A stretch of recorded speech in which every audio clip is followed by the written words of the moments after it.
and it's called Recovery at Rattlesnake Lake. And Rattlesnake Lake, some of you may know where it is. It's about, I would say, 15 to 20 miles east of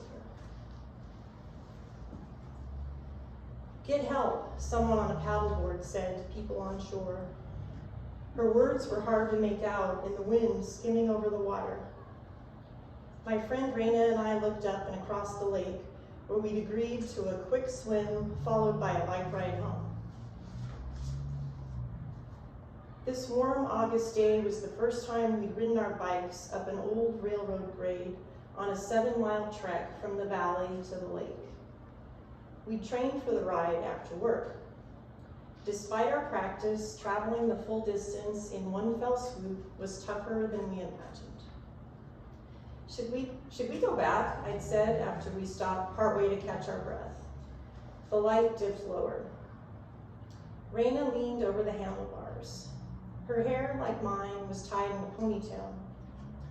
I don't think I drank enough water, she said. I broke out watermelon pieces, which tasted better than lukewarm water, and revived us enough to move on. We stood in the shade to be sure. My face glowed in the heat. Let's go for it, Raina said. We're almost there. We put on our day packs and slung ourselves onto our bikes again. The woods crowded near the trail and the light thinned in one of the most remote parts of the ride, meaning time was short and the lake was close. We found the energy to pedal faster now. The Rattlesnake Mountain and the water beneath it, Rattlesnake Lake, both came into view. The lake shores were quiet and motor-free, and what I thought of as a nod to the natural world, but was likely a way to keep pollutants from seeping into Seattle's water supply. We walked our bikes to a cove near the boat dock and eased into the water. The sooner we jumped in and cooled off, the faster we could find our way home. When the paddleboarder called out for help, someone on shore called 911. Up to our shoulders in water, Raina and I stared across the lake with the other swimmers and boaters. At the far end, another paddleboarder and a kayaker clustered around a group of stumps. The sun rested closer to Rattlesnake Mountain. Once behind it, the sun would leave all of us in shadow.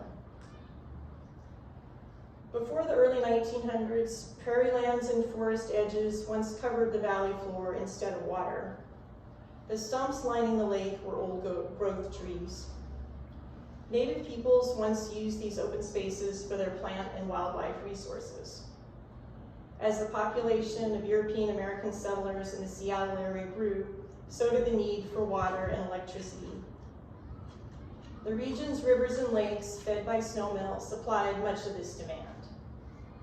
To secure its water needs for a growing population, the city of Seattle looked east to the mountains.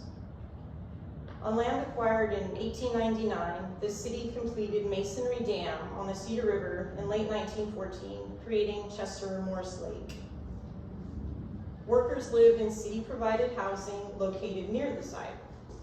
Residents who wanted their own homes opted for nearby prairie lands on what was called Rainy Season Lake. This community, also called Moncton, at its height featured a saloon, a restaurant, a school, and a hotel. Along with the other swimmers and boaters, Raina and I left the water and settled onto the shore. Neither of us said anything. The swimmer was too far up the lake for us to reach them, and too close for us to simply pack up and leave.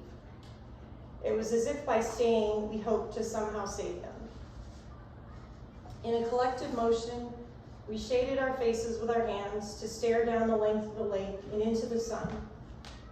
What had started out as an after-work swim with a friend turned into a reminder of how deep and cold these waters reached. A fire truck arrived and parked on the beach. After slamming doors and launching rescue boats into the water, EMTs headed toward the end of the lake. They're from the city, Raina said. From our shared workplace, we recognized the firefighters who'd said nothing while speeding toward the opposite shore. They disappeared in a fringe of old growth stumps and a reminder of that long ago prairie. In 1915, the newly formed lake waters of Chester Morse, not content to stay within their boundaries, began oozing through the porous glacier moraine. Augmented by winter rains, water eased into the community of Bunkton. Residents hoped it was temporary. Puddles began appearing where there was no rain at all. In the spring of 1915, heavy rains came and stayed. By May of 1915, the water rose by a foot a day. Those still living in the community soon began floating boats to take their possessions away. The firefighters clustered at the far end of the lake where the kayaker and the paddleboarder waited. A half hour passed. The shoreline quieted. Later, we learned a man in his 30s had fallen off a raft and drowned. What had started as a rescue mission would turn into recovery as EMTs searched for and retrieved a man's body. The sun lowered all the way behind Rattlesnake Mountain and the lake turned navy blue. The rest of us stayed on shore and squinted through sunglasses we no longer needed.